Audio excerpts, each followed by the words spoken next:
السلام علیکم ورحمۃ اللہ وبرکاتہ۔ بسم اللہ الرحمن الرحیم۔ عزیز طلباء، آپ کیسے ہیں؟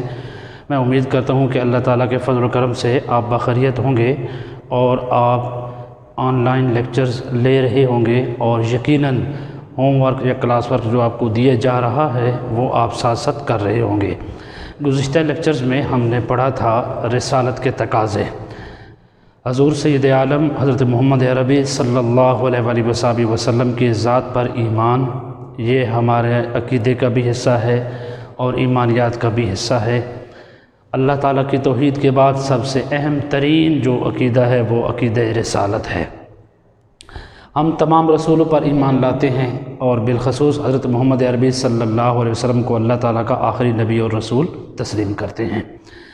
حضرت محمد عربی صلی اللہ علیہ وسلم کی ذات پر ایمان لانے سے مراد یہ ہے کہ ہم آپ صلی اللہ علیہ وسلم سے محبت بھی کریں، آپ صلی اللہ علیہ وسلم کی تعظیم بھی کریں، آپ صلی اللہ علیہ وسلم کی نصرت بھی کریں اور آپ صلی اللہ علیہ وسلم کی اتباع بھی کریں۔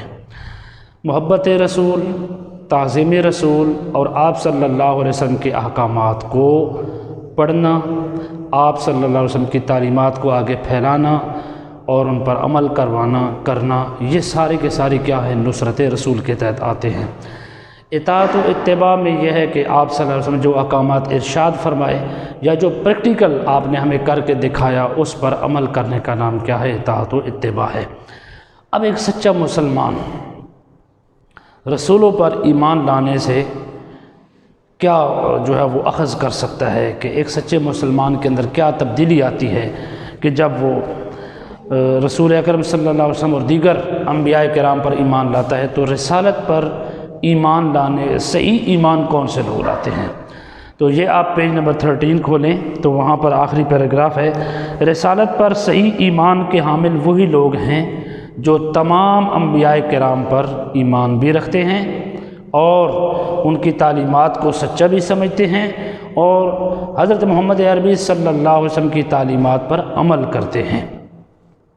تو آج ہمارا کوشچن ہے کہ رسالت پر صحیح ایمان کے تقاضے،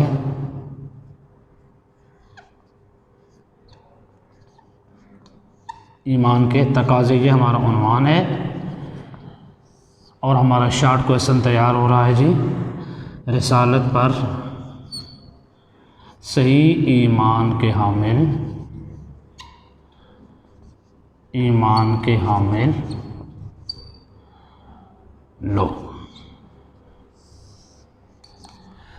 رسالت پر صحیح ایمان کے حامل کون سے لوگ ہیں؟ یہ ہمارا کوشچن بنے گا اور ہم اس کو مختلف پوائنٹس کی شکل میں لکھیں گے۔ اور رسالت کے تقاضوں پر پورا کرنے سے صحیح ایمان نصیب ہوتا ہے، تو وہی لوگ ہیں جو رسالت کے تقاضوں کو پورا کرتے ہیں۔ نمبر 1، رسالت پر صحیح ایمان کے حامل کون لوگ ہیں؟ جو رسالت کے تقاضوں کو پورا کرتے ہیں، رسالت کے تقاضوں کو پورا کرتے ہیں۔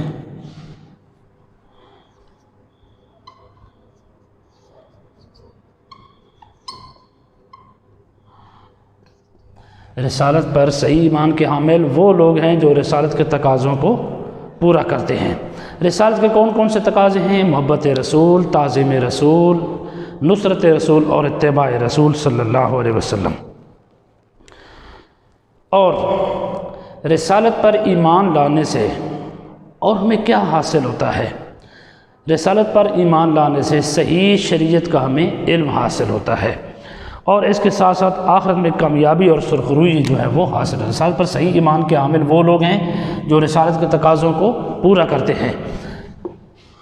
حضرت محمد صلی اللہ علیہ وسلم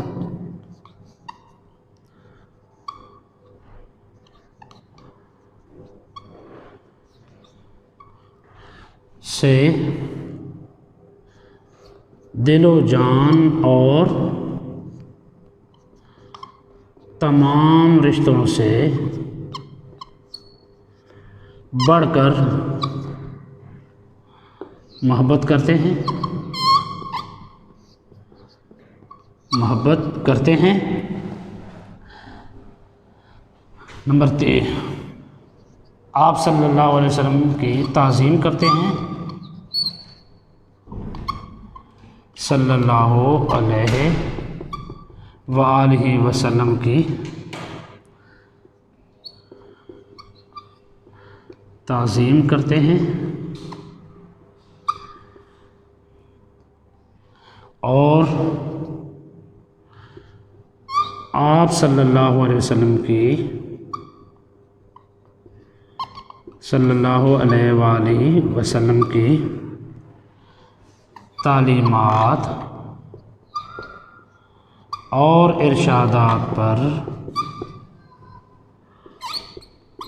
عمل کرتے ہیں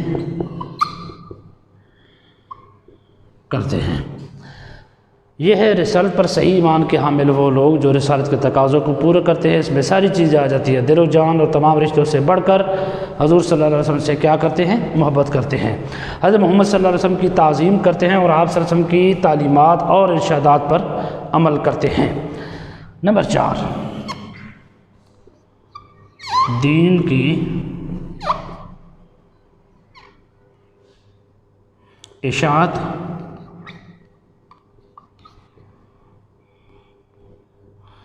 اور دوسروں تک ان تعلیمات کو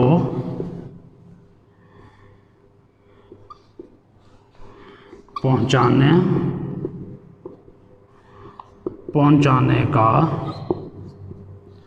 فریضہ سر انجام دیتے ہیں۔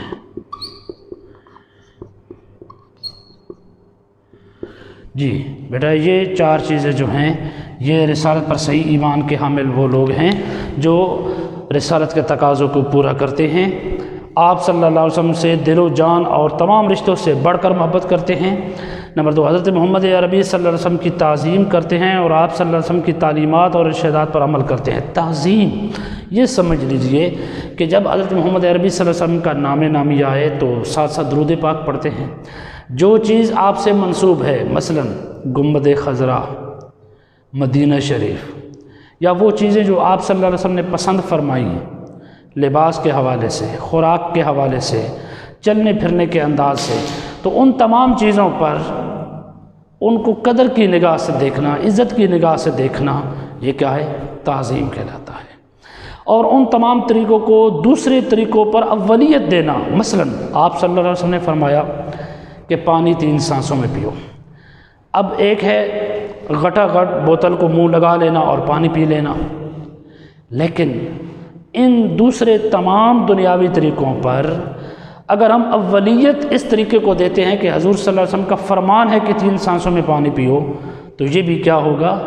تعظیم رسول کے زمرے میں بھی آئے گا اور پریکٹیکلی آپ صلی اللہ علیہ وسلم کی تعلیمات پر عمل بھی ہوگا۔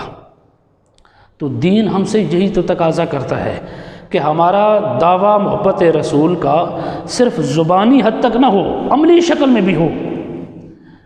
ہمارا چہرہ سنت رسول کے مطابق ہو، ہمارا لباس سنت رسول کے مطابق ہو، ہمارا اٹھنا رسول کریم صلی اللہ علیہ وسلم کی اطاعت کے مطابق ہو، ہمارا سونا جاگنا یہ جو ہے سنت رسول کے مطابق ہو، ہمارا کھانا پینا سنت رسول کے مطابق ہو، حتیٰ کہ ہمارا چلنے پھرنے کا انداز، ہمارے دیکھنے کا انداز یہ کیا ہو؟ سنت رسول کے مطابق ہو۔ تب جا کر حقیقی معنوں میں ہم محبت رسول کے دعوے دار بھی بن سکتے ہیں، آپ صلی اللہ علیہ وسلم کی تعظیم و توقیر کا اقرار بھی کر سکتے ہیں۔ ایک عام سی مثال ہے، مثلا آپ کہتے ہیں میں اپنے امی ابو کی بات مانتا ہوں، میں اپنے امی ابو سے بہت زیادہ محبت کرتا ہوں، لیکن اگر امی یا ابو کوئی کام کہتے ہیں اور آپ کہتے ہیں نہیں امی ابو مجھ سے یہ کام نہیں ہوتا، تو آپ ذرا بتائیں کیا آپ نے محبت کی ہے اپنے والد سے، اپنے والدہ سے؟ قطعاً نہیں۔ یہ تو منافقت ہوئی، یہ تو دوغلا پن ہوا کہ جہاں پہ اپنا فائدہ نظر آیا جو اس بات کو مان لیا اور جس میں والدین کی رضا ہو اس کو انکار کر دیا، تو یہ بیٹا پھر محبت کے انداز نہیں ہوا کرتے۔ تو اس لیے محبت رسول کا تقاضا ہی یہی ہے کہ ہم آپ صلی اللہ علیہ وسلم نے جس طرح ہمیں کرنے کا حکم دیا ایسا کرتے چلے جائیں، اور جن چیزوں سے روکا ہے ان سے رکتے چلے جائیں۔ جو چیزیں آپ کو ناپسند ہیں ان سے رکتے چلے جائیں، جو چیزیں آپ کو پسند ہیں وہ کرتے چلے جائیں۔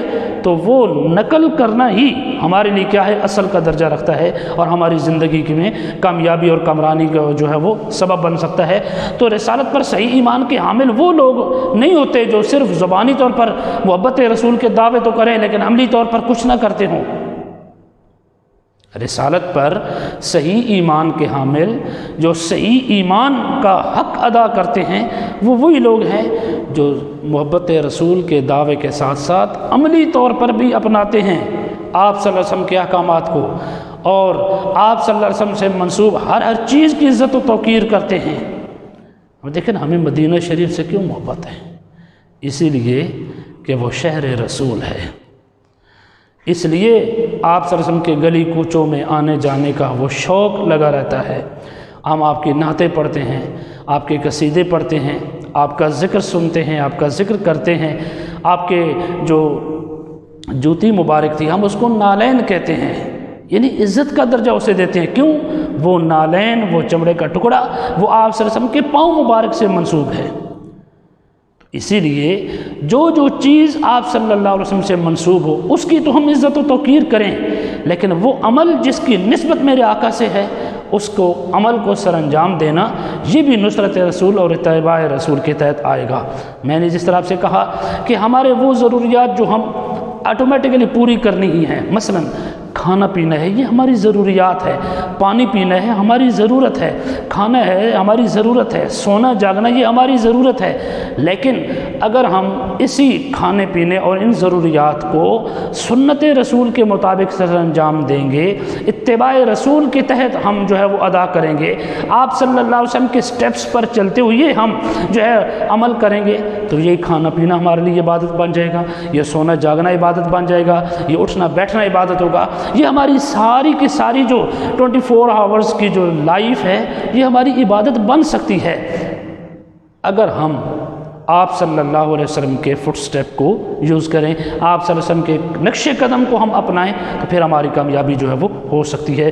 تو آج کے لیکچر میں آپ نے پڑھا کہ رسالت پر ایمان کے تقاضے کے صحیح جو حامل لوگ ہیں، صحیح ایمان والے کون سے لوگ ہیں؟ وہ لوگ ہیں جو آپ صلی اللہ علیہ وسلم سے محبت کرتے ہیں، آپ صلی اللہ علیہ وسلم کی تعظیم کرتے ہیں، آپ صلی اللہ علیہ وسلم کی تعلیمات اور ارشادات کو دوسروں تک پہنچانے کی کوشش کرتے ہیں اور ان پر خود بھی عمل کرتے ہیں، اور یہی ہماری آخرت میں، دنیا اور آخرت میں کامیابی کا ذریعہ ہے۔